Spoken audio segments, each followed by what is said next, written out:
नमस्कार दोस्तों, मैं नवीन चौधरी शेखर ऑनलाइन क्लासेस में आपका हार्दिक स्वागत करता हूं।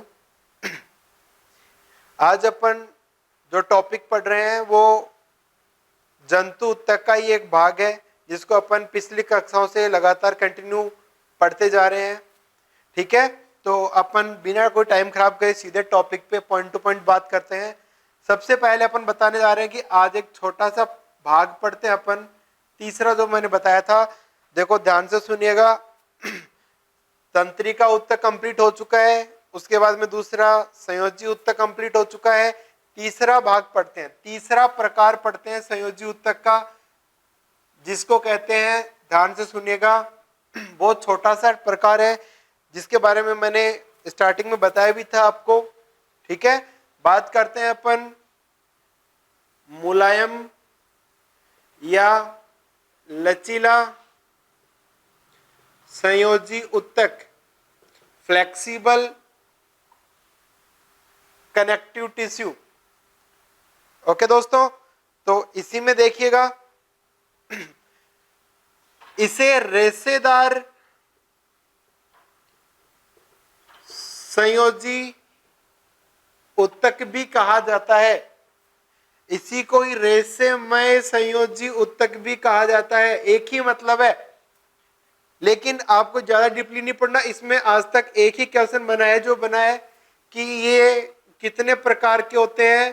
तो देखो, संयोजी या लचीला संयोजी उत्तक दो प्रकार का होता है, जिसमें से एक पहला इसका नाम है, उसको कहते हैं, देखो ध्यान से सुनना, एक को कहते हैं टेंडन, एक को कहते हैं लिगामेंट। इसको हिंदी में कहते हैं कंडरा और इसको कहते हैं स्नायु। ठीक है, ध्यान से समझिएगा, इनका कोई बड़ा क्वेश्चन नहीं आता है, लेकिन कई बार इसके बारे में पूछ लेते हैं। ठीक है, तो जैसे अपन बात करते हैं कि कंडरा और स्नायु, ज्यादा कोई टिपिकल नहीं, इसका एक ही क्वेश्चन है आज तक, उसी के बारे में पूछते हैं, इसका और कोई क्वेश्चन नहीं बन सकता। ठीक है, अपने को एनटीपीसी, पटवार, कांस्टेबल, ये जो एग्जाम है इनके लायक, एसएससी के लायक यही एक क्वेश्चन बनता है, बेसिक जो फॉर्मेटिव जो क्वेश्चन बनता है। तो देखिएगा, इसकी ट्रिक है, याद रखना एक बार, इसके लिए याद कर लो बल्ब। बल्ब का मतलब, बल्ब ट्रिक याद रखना। बी का मतलब क्या है, देखो सुनना ध्यान से, बी का मतलब है यहां पर बोन। एल का मतलब क्या है, लिगामेंट। लिगामेंट बेटा यहां पे दिया हुआ है, स्नायु बोलते हैं इस धागे को। फिर दोबारा बी नाम आ गया, क्या नाम आया, बोन, मतलब हड्डी को हड्डी से जोड़ने वाला, हड्डी को हड्डी से जोड़ने वाला जो रेशा या जो फाइबर होता है वो कौन होता है, स्नायु, लिगामेंट। लेकिन हड्डी को पेशी से जोड़ने वाला जो रेशा होता है उसको कहते हैं टेंडन। तो देखो, बोन, टेंडन और मसल, बीटीएम। ठीक है, तो ये एक याद रख लोगे तो दूसरा अपने आप याद हो जाएगा। अब सर एग्जाम में टेंडन भी लिखा आ सकता है, कंडरा भी आ सकता है, कंफ्यूज हो गए तो मेरे हिसाब से कैसे ट्रिक बना लो, टकला। टकला तो सब जानते हो ना। तो देखो, टे से टेंडन और टेंडन को हिंदी में कहते हैं कंडरा। ठीक है ना, इस तरीके से याद कर लो, रटने की जरूरत ही नहीं है। चाहे उसको फिर आप चाहे स्नायु बोलो, चाहे कंडरा बोलो, चाहे टेंडन बोलो, चाहे लिगामेंट बोलो। ठीक है, ये जो रेशे होते हैं वो सफेद और पीले प्रकार के होते हैं, जो मैंने पहले बताया था। तो हमारी नाक हुई और कान हुआ, इनके अंदर होती है पीली उपास्थि, तो रेशे भी कैसे होंगे, पीले, फाइबर कैसे होंगे, पीले, और शरीर में जहां पे जॉइंट्स होते हैं वहां पे कैसे होते हैं, व्हाइट। ठीक है दोस्तों, इतना समझ में आ गया। अब बात, ये दूसरा पूरा कंप्लीट हो चुका है संयोजी उत्तक। अब बात करते हैं हम तीसरे प्रकार के उत्तक के बारे में, जिसको कहा जाता है, तीसरा प्रकार का जो उत्तक पढ़ रहे हैं उसका नाम है पेशीय संयोजी उत्तक, सॉरी पेशीय उत्तक। ये भी एक प्रकार का संयोजी उत्तक जैसा ही है, लेकिन है नहीं, अलग कर दिया गया इसको थोड़ा सा। क्यों किया गया मैं बताता हूं। ये भी जोड़ने का काम करता है, संयोजी उत्तक भी जोड़ता है, लेकिन इसके ऊपर क्या है, नर्वस सिस्टम काम करता है। तो याद रखना इसके ऊपर क्वेश्चन का स्टैंडर्ड अलग अलग होता है। ये बहुत बेसिक क्वेश्चन से रिलेटेड टॉपिक है, ठीक है ना। तो देखो मैंने बोल दिया, इसको इंग्लिश में बोलते हैं मस्कुलर टिश्यू। ओके दोस्तों, और आगे बात करते हैं इसी में। पेशी जो मैंने बताया था अभी अभी, इसकी उत्पत्ति कैसी होती है, एम फॉर मीजोडर्मल। मीजोडर्मल का मतलब होता है मीजोड्रम से हुई है, तो मीजोडर्मल का मतलब है मध्य स्तर से, भ्रूण के मध्य स्तर से इसका निर्माण हुआ है, त्वचा के। और बात करते हैं, ध्यान से सुनना, इसके अंदर 20% भाग है वो प्रोटीन का होता है इसमें। ये क्वेश्चन इंपॉर्टेंट है, पूछा जा चुका है। और बात करते हैं, 40 से लगभग 50% भाग हमारे शरीर का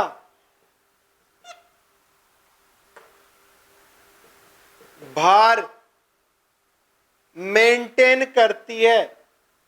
50% भार जो भाग है हमारे शरीर का, वो अकेला कौन बनाती है, मसल्स बनाती हैं, ठीक है ना, एक स्वस्थ व्यक्ति के अंदर। ओके, और बात करते हैं पेशियों में, ध्यान से सुनना। जैसे मान लो एग्जाम में क्वेश्चन आ गया पेशी के बारे में, ठीक है, कि पेशियों के अध्ययन को क्या कहा जाता है, तो देखो इसको बोला जाता है मायोलॉजी या सार्कोलॉजी। सर ये कैसे है, दो नाम कैसे बने, इसके बारे में भी मैं बताऊंगा। तो मायोलॉजी या सार्कोलॉजी में अपन किसका अध्ययन करते हैं, पेशियों का अध्ययन करते हैं। इतना याद हो गया। चलो अब इसी के ऊपर ही डिस्कस स्टार्ट करते हैं, जो क्वेश्चंस बनते हैं उन्हीं की बात करते हैं। जैसे ही ये टॉपिक पूरा होता है इसके बारे में क्वेश्चंस भी मैं आपको सोल्व कराऊंगा, ठीक है। ओके, तो देखो अगला ही क्वेश्चन बनता है इसी के अंदर पेशियों में ही, कि पेशी में मतलब पेशी में मिलने वाली, पेशी में उपस्थित। अब इसके क्वेश्चन बात करते हैं, मतलब क्वेश्चन रहेगा पेशी में उपस्थित माइटोकॉन्ड्रिया क्या कहलाती है। तो पहला क्वेश्चन, पेशी में पाई जाने वाली माइटोकॉन्ड्रिया क्या कहलाती है। तो देखो सार्कोसोम कहलाती है। इस सार्कोसोम की खोज किसने की थी, इंपॉर्टेंट है, बहुत बार एग्जामों में क्वेश्चन आता है। कोलिकर नामक वैज्ञानिक ने, किसने की थी, कोलिकर वैज्ञानिक ने इसकी खोज की थी। और आगे बात करते हैं किसमें की थी, तो मैं लिख दूंगा इंसेक्ट्स की। इंसेक्ट का मतलब होता है कीटों की। पांव की पेशियों में खोजा था, किसको खोजा था, सार्कोसोम को। सार्कोसोम क्या है, माइटोकॉन्ड्रिया। किसमें मिलती है माइटोकॉन्ड्रिया, पेशी में। देखो इसको समझ में आया ना। चलो दूसरा पॉइंट बात करते हैं, पेशी में मिलने वाली ईआर अंतःप्रद्रवी जालिका क्या कहलाती है, तो नाम हो जाएगा सार्कोट्यूब्यूल्स।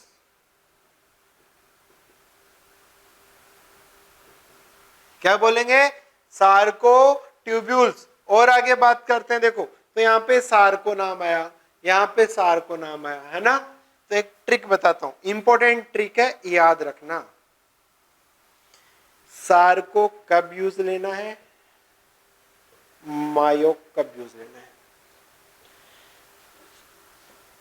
पेशी के विशेष भाग में अगर नाम जिक्र करेंगे तब तो सार्को आएगा, और जब अपन संपूर्ण पेशी का जिक्र करेंगे तब मायो नाम इंक्लूड होगा। ये ट्रिक याद रखना। जैसे भाग विशेष हो गया, पेशी का ईआर भाग सार्को, पेशी का माइटोकॉन्ड्रिया सार्को, लेकिन देखो पूरी पेशी का देन को मायोलॉजी है या नहीं है। अगला देखो, जैसे मैं इसको समझाता हूं, पेशी का आवरण क्या कहलाता है, तो क्या कहलाएगा, मायोलीमा। क्या कहलाएगा, मायोलीमा। अब ये भाग विशेष है तो इसको सार्कोलीमा भी कह सकते हैं। ये इंडिविजुअल में भी आता है और पर्टिकुलर के, और पूरी को ढकता है, पूरी के लिए बात करते हैं। तो पेशी का आवरण है, उसको मायोलीमा और सार्कोलीमा भी बोल दिया, है या नहीं है, बताओ। अब एक और पॉइंट देखो, जैसे मान लिया पेशी की इकाई किसे कहते हैं। अब ये जो टॉपिक है वो नाम याद रखने वाले हैं। तो पेशी की इकाई किसे कहते हैं, जल्दी बोलो। तो अपन क्या बोल देंगे, मायोफाइब्रिल्स को। अब देखो,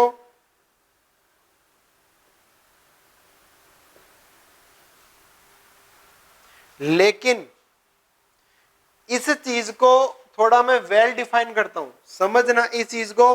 मैंने ये सोचा कि मैं पहले इसको समझाऊं या इसके बारे में लिखूं, लेकिन ये चीज लिखने से पहले आपको एक चीज याद करनी पड़ेगी। समझ में आ रही है ना, क्या याद करनी है कि मायोफाइब्रिल जो होते हैं इसका गुच्छा होता है। तो मायोफाइब्रिल गुच्छ पेशी की इकाई कहलाती है, गुच्छा नाम आ गया। लेकिन अगर एक का मैं बात करूं तो मैं क्या बोलूंगा, सार्कोमियर। क्या बोलूंगा, सार्कोमियर। तो यहां पर मैं थोड़ा मोटा लिख देता हूं ताकि समझ में। तो मैं या तो मायोफाइब्रिल गुच्छ बोलूंगा या फिर सार्कोमियर बोलेंगे इसको। क्या बोलेंगे, सार्कोमियर। अब बुक्स में आपको ये नाम ज्यादा लिखा मिलेगा, इसलिए इस नाम को अच्छे से याद कर ले। लेकिन यही किससे बना है, अनेक पतले पतले धागों से मिलकर बना होता है, इसलिए मायोफाइब्रिल गुच्छ भी बोल सकते हैं इसको। बात समझ में आ गई ना, बहुत ही बेसिक बातें हैं, ज्यादा टफ है नहीं। तो अपन को इतना तो समझ में आ गया होगा कि भाई माइटोकॉन्ड्रिया है जो पेशियों में मिलता है उसे क्या कहते हैं, या फिर ईआर को क्या कहते हैं। ठीक है, चलो और आगे बात करते हैं अपन इसी पेशी के अंदर। मान लो कि अपने पास क्वेश्चन आता है पेशी, पेशी के प्रकार कितने होते हैं, तो अपन क्या बोलेंगे, पेशियां 3 प्रकार की होती है। एक होती है ऐच्छिक, एक ऐसी होती है अनैच्छिक, और एक ऐसी होती है हृदयी पेशी।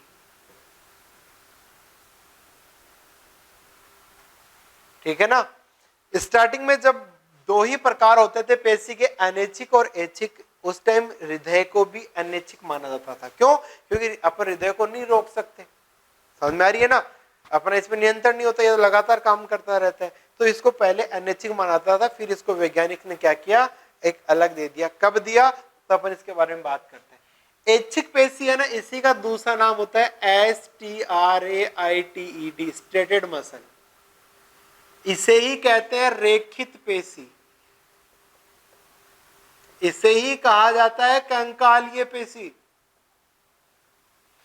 क्या समझ में आया आपको कंकालीय पेशी से, आपको यह समझ में आया कंकालीय पेशी से कि इसके अंदर सिर्फ और सिर्फ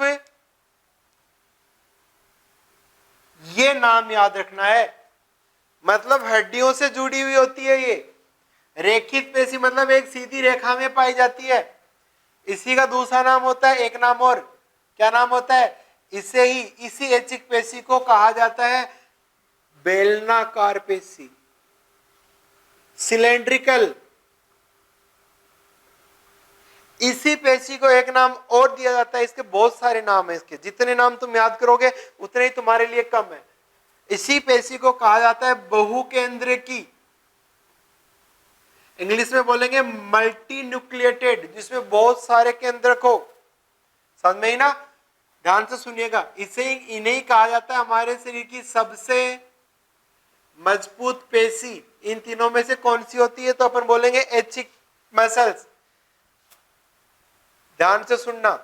अगर मैं बात करूं अनैच्छिक पेशी के बारे में, तो अनैच्छिक पेशियों के भी बहुत सारे नाम होते हैं। इंग्लिश में बोला जाता है जैसे अनस्टेटेड, अरेखित बोल देंगे, इसी को चिकनी पेशी बोल देंगे, इसी को तर्कुरूपी, इंग्लिश में बोलते हैं स्पिंडल। ठीक है ना, ये सारे इसी के नाम है, याद रखिएगा। हृदय पेशी है, इसको भी दूसरे नाम से आता है। पहला जो रिसेंटली जो सबसे ताजा है 24/7, मतलब हमारे शरीर की सबसे व्यस्ततम पेशी। तो व्यस्ततम अंग कौन सा होगा तुम बताओ? हृदय। कुछ किताबों में मैंने देखा था बच्चे बोलते हैं कि सर है ना हृदय की जगह यकृत लिखा हुआ है। गलत है भाई, क्योंकि ये लगातार काम करता, कभी रेस्ट नहीं करता। और जिस दिन इसने रेस्ट कर लिया अपन भी उसके लिए रेस्ट करेंगे। समझ में आ गई ना बात? ध्यान रहे इस चीज का। इसी को कहा जाता है साखित पेशी। What is the meaning of साखित? ब्रांच्ड। ठीक है, और आगे बात करते हैं। इसी पेशी को कहा जाता है आराम रहित। इंग्लिश में अच्छा लगेगा नाम सुनकर, रेस्टलेस। और इसी को कहा जाता है रेस्ट मसल, आराम पेशी। ये थक जाती है, इसीलिए इसको कहते हैं थकान पेशी। लेकिन ये थकान रहित होती है, आराम रहित होती है। क्यों होती है? क्योंकि इसमें देखो लैक्टिक अम्ल रहित पेशी भी बोलते हैं इसको। तो इसका मतलब क्या हुआ? इसके अंदर लैक्टिक अम्ल का निर्माण नहीं होता। ठीक है, समझ में ही ना बात? तो ये इसके 3 प्रकार हो गए। समझ में ही बात? समझ गए भाई? ज्यादा कोई टफ नहीं है ना, लेकिन आपको इनके नाम याद करने ही पड़ेंगे। हर चीज का एक नाम है। ये साकित रूप में होती है। अब देखो चित्र से बताता हूं, ये इस तरीके से होती है। समझ में आई ना? ये इस तरीके से पाई जाती है। इसके अंदर गहरी और हल्की लाइनें होती हैं और उनके बीच में इस तरीके से बहुत सारे केंद्रक धसे होते हैं। बहुत सारे केंद्र धसे होते हैं तो बहुकेंद्र की दिखने में सिलेंड्रिकल है, बेलनाकार है, हड्डियों से जुड़ी होती है, इसलिए कंकालीय। समझ में आई ना बात? इच्छा के अनुरूप काम करती है, इसलिए ऐच्छिक। चीजें याद रखिएगा बेटा। अब किस किस में पाई जाती है? तो उदाहरण की अगर मैं जिक्र करूं, एग्जाम्पल, तो जैसे मैंने बोल दिया हाथ पैर हो गया, गर्दन हो गया। समझ में आ रही है ना? जिसको भी मैं अपनी इच्छा से रोक सकता हूं। अनैच्छिक में बताओ तो जैसे मैंने बोल दिया आहार नाल में, खाने की नली में। एग्जाम्पल बता रहा हूं, ठीक है ना? जैसे मैंने बोल दिया, ध्यान से सुनना, मूत्राशय में। ठीक है, आंखों के अंदर भी होती है तो सेमी होती है। और बताओ बहुत सारे भाग है। जैसे मान लो बहुत इंडिविजुअल पार्ट की अपन बात करते हैं। जैसे अपन बात करें तो कान में मेलियस इनकस और स्टेपिस। ठीक है ना बेटा जी? ये कहां मिलता है? ये हमारे सिर्फ एक ही है, हमारे शरीर में मिलने वाली एकमात्र पेशी जो ऐच्छिक और अनैच्छिक से अलग होती है। कौन सी होती है? हृदय पेशी। एक ही अंग में पाई जाती है, सिर्फ और सिर्फ हृदय में। लेकिन इसका एक इंपॉर्टेंट क्वेश्चन आता है। क्या इंपॉर्टेंट क्वेश्चन आता है? ध्यान से सुनिएगा दोस्तों। ये हृदय पेशी होती है, ये संरचना के आधार पर, किसके आधार पर? संरचना के आधार पर ऐच्छिक पेशी होती है, ऐच्छिक जैसी। और कार्य के आधार पर कैसी होती है? अनैच्छिक पेशी। दोनों की तरह ही काम करती है, इसलिए बाद में वैज्ञानिकों ने ऐच्छिक और अनैच्छिक दोनों से अलग कर दिया और क्या बन गई? ऐच्छिक पेशी बन गई। समझ में आई ना बेटा जी? ये वही है जो किसी के लिए धड़कती है, और जिस दिन किसी के लिए धड़कना बंद, आदमी खुद भी मर जाता है और सामने वाले के लिए भी मर जाता है। समझ में आ गई ना बात? बस इसी तरीके से अपन हर टॉपिक को पॉइंट टू पॉइंट पढ़ेंगे, ज्यादा टफ नहीं है। आपको ये इसके अन्य नाम जरूर याद करने हैं। नहीं समझ में आए आप कमेंट बॉक्स में कमेंट बताइएगा, सर ये समझ में आ गया लेकिन ये मैं समझ में नहीं आया। कौन सा पार्ट सबसे ज्यादा अच्छा लगा ये भी आपको बताना है, ठीक है ना? बताने से क्या होगा, हम आपके मेंटल स्टेटस के बारे में पढ़ पाएंगे कि आपको क्या क्या समझ में आ रहा है, आपकी सोचने की समझने की क्षमता कितनी स्ट्रांग है, ठीक है ना? आपसे जुड़ने का मौका मिलेगा। तो इसी वीडियो के आगे का जो भाग है मैं नेक्स्ट वीडियो में आपके लिए प्रेजेंट करूंगा, जिसका नाम होगा पेशी की आंतरिक संरचना, जनरल इंट्रोडक्शन। एक पेशी में क्या क्या होता है, कौन कौन सी पेशियां कौन कौन सी प्रोटीन होती है, वो क्या काम करती हैं। ठीक है दोस्तों, तब तक के लिए थैंक यू।